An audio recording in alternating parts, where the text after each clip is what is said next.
Hello, everyone.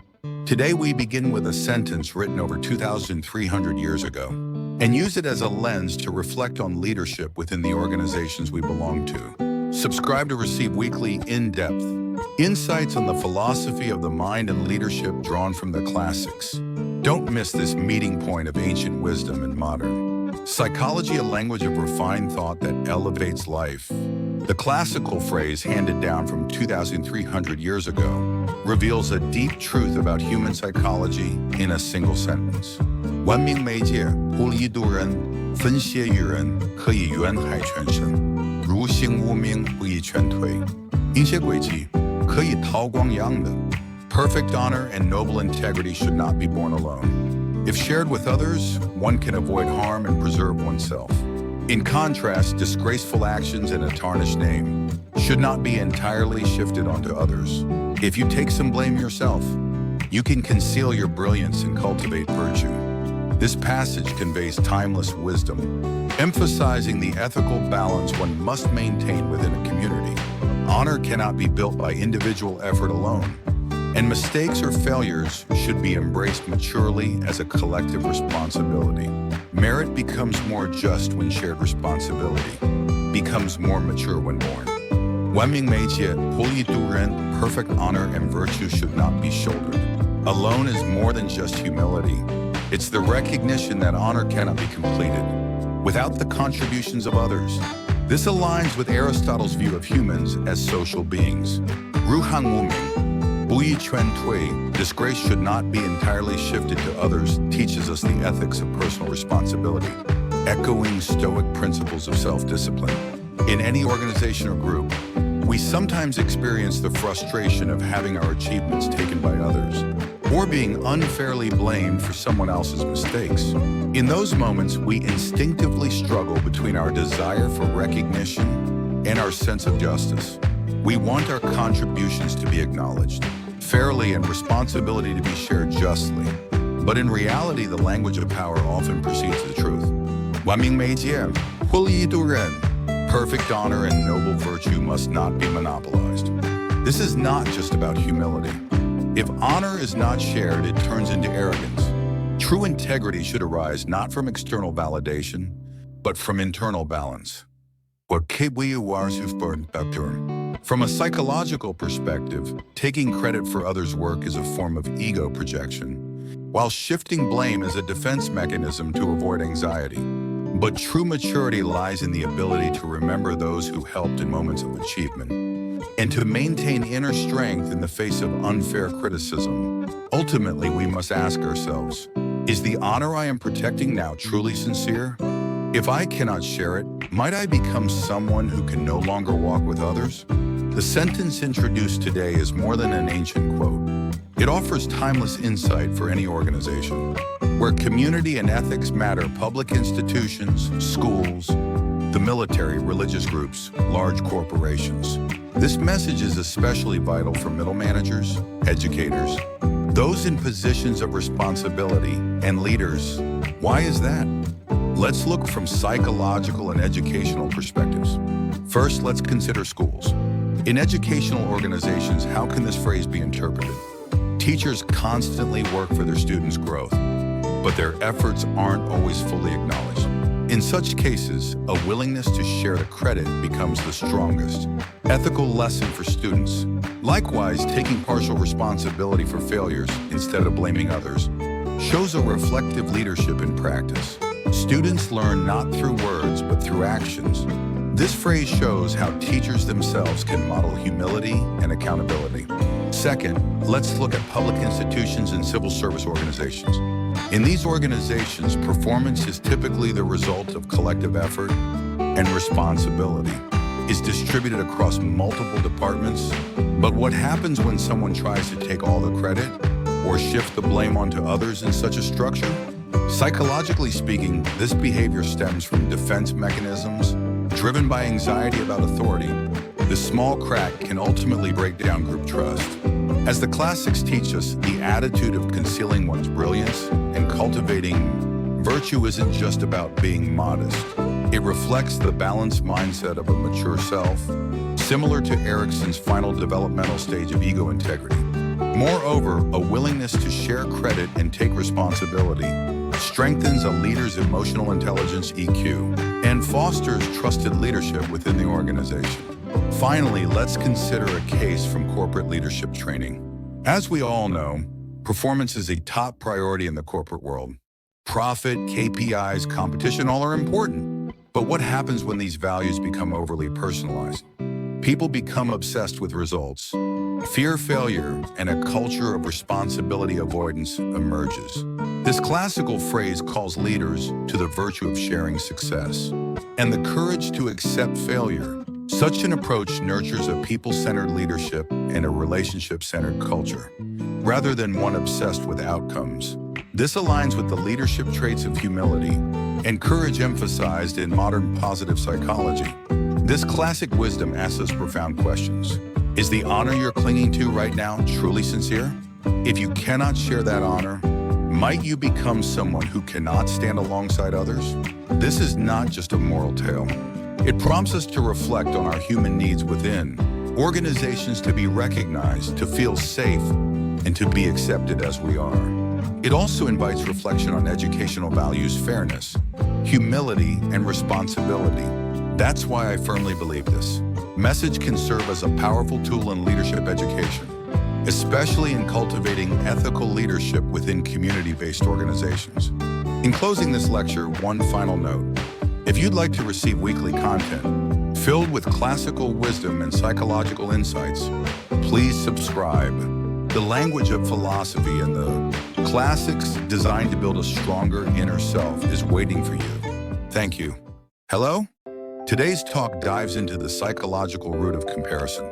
If you're interested in self-reflection and leadership in organizations, this is for you. Want weekly insights on classical philosophy and psychology that strengthen the mind?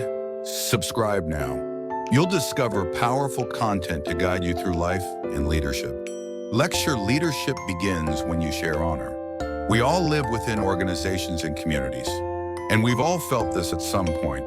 Why don't I get recognition even though I worked hard? Why is it okay for that person to take all the credit? Today's ancient quote offers timeless insight into this emotional experience. 文明媒介不以度人，分泄于人，可以辕害全身；如航无名，不以劝退，因些诡计，可以韬光养德。Perfect honor and noble virtue should not be born alone. Share even a little, and you can avoid harm and protect yourself. In contrast, disgrace and shame should not be entirely shifted to others. Accepting part of the blame allows you to hide your light and cultivate virtue. Why do we feel threatened by others' success?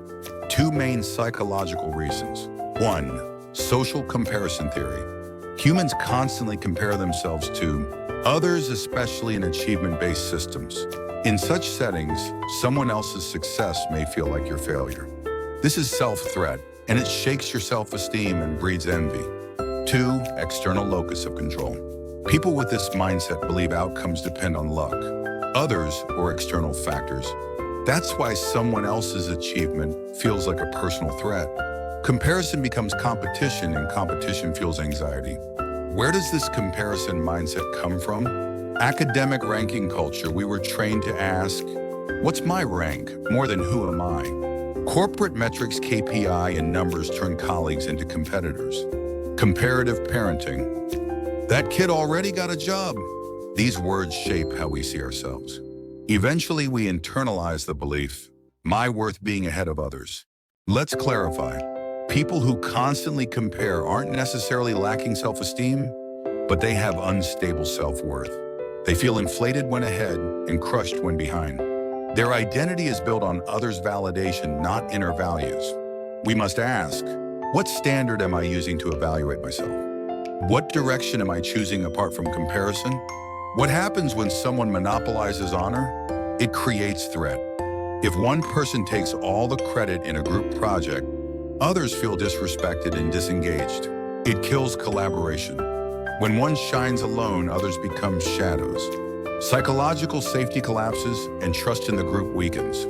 The solution? As the ancient quote says, the more honor is shared, the more virtue it creates. The more responsibility is embraced, the stronger the character becomes. Try this at work or school. This success isn't mine alone, it's thanks to my teammates. Such small words build big trust. Shared credit leads to future support, admiration, not resentment. In education, team-based learning. In classrooms, when professors guide peer-to-peer learning, instead of top-down teaching, students build deeper understanding and autonomy. Classics like the quote above support this view. Do not shoulder honor alone, share it to preserve the whole. What happens when collaboration fails in team-based learning? Let me ask you, what happens when collaboration breaks down in team-based learning? First, students begin to feel isolated and worse, treated unfairly. You'll hear thoughts like, why am I working so hard? While someone else contributes nothing and still gets the same grade? This sense of unfairness quickly leads to a drop in motivation and a rise in anxiety. The learning process turns into a stressful task. Instead of an enriching experience, then time is wasted and the opportunity for real learning is lost. The assignment may get submitted, but the depth of understanding? Gone. Eventually, grading becomes imbalanced and trust among team members erodes. This doesn't just affect individuals, it shakes the foundation of the learning environment itself. So, what should educators do? Educators must go beyond assigning a team project. They need to actively structure the experience. Clarify goals and roles. Don't just say, do a group project. Define who's responsible for what, like a leader for coordination, a recorder for documentation, and a presenter for delivery. Be strategic in team formation. Mix students with different strengths and personalities to create balanced, diverse groups. Guide teams to set their own ground rules. Defrino. For example, all voices are respected. Meetings won't exceed 1 hour. Simple rules foster shared accountability. Assess both the process and the outcome. Don't just grade the final product. Include individual contributions, teamwork behavior, and peer feedback. In the evaluation, check in regularly. Ask questions like, how's the group doing? Are there any conflicts you need help resolving? Be a facilitator, not just a supervisor. Teach basic collaboration skills. Many students have never worked in true teams. Offer short guidance on communication, task division, and conflict resolution. And most importantly, create psychological safety. Students must feel free to share ideas and make mistakes without fear. That's where true learning and real collaboration begins. When educators take on these roles, team-based learning becomes more than a project. It becomes a space to develop responsibility, autonomy, and cooperation skills we all need beyond the classroom. For more insights on classical wisdom, leadership, and educational psychology, and subscribe. In summary, whether in schools, corporations, or public institutions, when others' success feels like a threat, resentment and envy grow. But the classics remind us, 万民媒介不以度人, true excellence must be shared. Only then can leadership arise without conflict. For more deep insights into classical texts and organizational psychology, subscribe now. The language of refined thinking awaits to elevate your life and leadership. Topic: how sharing, even a little, can protect you. Today I want to explore how the wisdom of sharing just a little can protect us both in relationships and in organizations. To begin, let me introduce an ancient phrase from over 2,300 years ago. 分享于人可以赡害全身. Even sharing just a little with others helps you avoid harm and protect yourself. This short sentence holds deep psychological insight that applies to human relationships and organizational dynamics today. Let's imagine what happens when someone takes all the credit for success. It may seem powerful in the moment, but it triggers resistance, resentment, and conflict. Now compare that to sharing just a bit of recognition. What happens? Oh, respect is built. The person receiving the credit feels recognized, valued, and essential. This enhances self-esteem and strengthens their sense of belonging. 2. Psychological defenses drop. When someone shares credit, they are no longer a competitor, they become a teammate. That's when true collaboration begins. 3. Reciprocity is activated. People naturally want to repay kindness. Shared success becomes long-term trust. 4. Conflict is prevented. When you don't share, envy and exclusion grow silently. But when you do share, you prevent future emotional tension before it starts. So you see, sharing is not sacrifice, it's protection. Taking all the credit may seem glorious for a moment, but it leads to isolation. Sharing even a little earns you respect, trust, and sustainable relationships. Now let's talk about how to share credit wisely without awkwardness or misunderstanding. 3 practical strategies. Wrap the credit as teamwork. Don't say I did it. Say thanks to names coordination. This project went well. That's how you turn credit into respectful leadership. Give credit as a form of gratitude. Say I learned so much thanks to your help. Can I include your name in the report? This makes credit feel like a gift, not an obligation. Shift the spotlight from person to team. Say I think our whole team did great. Can we submit this under the team name? This removes competitiveness and reinforces team spirit. This ancient phrase, 分谢于人，可以人海全身, is not just ethical advice. It's a modern psychological strategy for building trust and avoiding conflict in any group. Let's apply this in various organizations. In corporate settings, sharing credit eases. Competition builds respect and prevents silent conflicts. In public institutions, sharing responsibilities enhances psychological safety and collaborative culture. In schools and academia, sharing recognition boosts motivation and prevents distrust in research teams. In startups, where speed and trust are key, small acts of sharing preserve flexibility and prevent fractures. In summary, sharing credit isn't losing, it's how you survive and thrive. In modern psychology and emotional intelligence, sharing is a sign of maturity, not weakness. It fosters belonging, reduces resentment, and helps you lead with trust. So next time you face a performance review or project presentation, share just a little. It may be the wisest way to protect yourself, build influence, and foster loyalty. For more timeless insights from classical texts and modern psychology, subscribe. The wisdom that strengthens both your relationships and your leadership is waiting for you.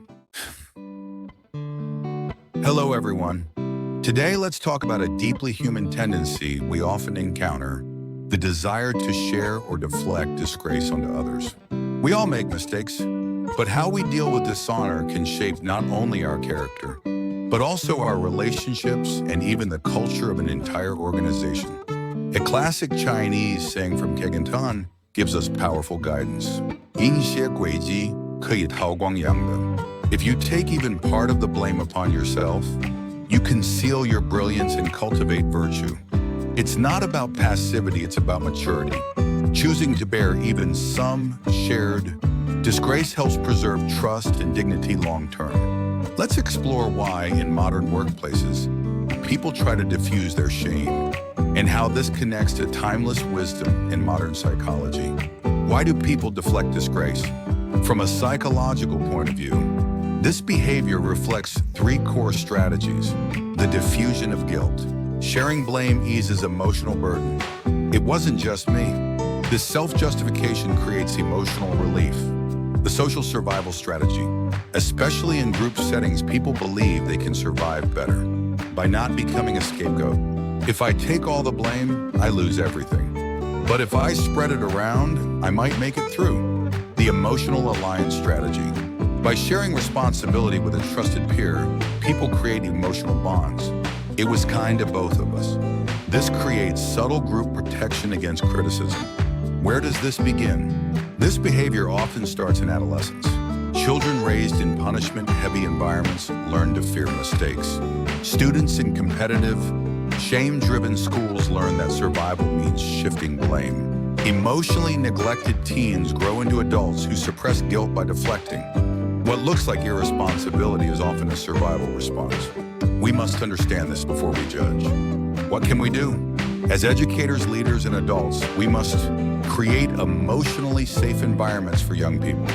Allow them to make mistakes without fear of rejection.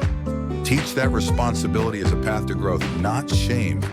The ancient phrase, 因些诡计可以韬光养的, offers not just a moral lesson, but a practical guide for today's emotional intelligence and leadership. For more classical psychology and leadership insights, subscribe now. Thank you for joining today's journey to better understand the human heart. Hello, everyone. Today, I'd like to reflect on how we grow into responsible individuals through the lens of a single classical phrase. It comes from Kaigentan Tagentan and reads, Ruhang Wu Ming Bu Yi Quan Tui. Disgraceful actions and shameful reputations should not be entirely shifted onto others. This is not just an ethical cliche. It is a profound insight into how people avoid responsibility, a recurring issue in modern organizations and personal relationships alike. Let's explore 5 psychological types of people who pass the blame. 1. The blame shifter. They say, it wasn't my fault or someone else started it. They deny mistakes and protect their image. This often stems from low self-esteem or a fear of being criticized, common in childhoods, marked by punishment rather than understanding. 2. The authority deflector. They shift blame by saying, I was just following orders. This behavior develops when children grow up in environments where independent thinking is discouraged and compliance is overemphasized. 3. The scapegoater. They hide their failures by targeting someone else, especially the quietest member of the team. This often stems from a childhood filled with constant comparison and criticism where deflecting blame became a form of psychological survival. 4. The image protector. They appear polite and competent, but subtly shift blame with phrases like, well, they were a little unprepared. This type often grows up in households where image and reputation are everything and imperfection is unacceptable. The avoidant neglector. They show indifference toward their mistakes and often say, what's the big deal? This attitude typically stems from emotional neglect during adolescence, where neither praise nor accountability was present. So why do people shift blame?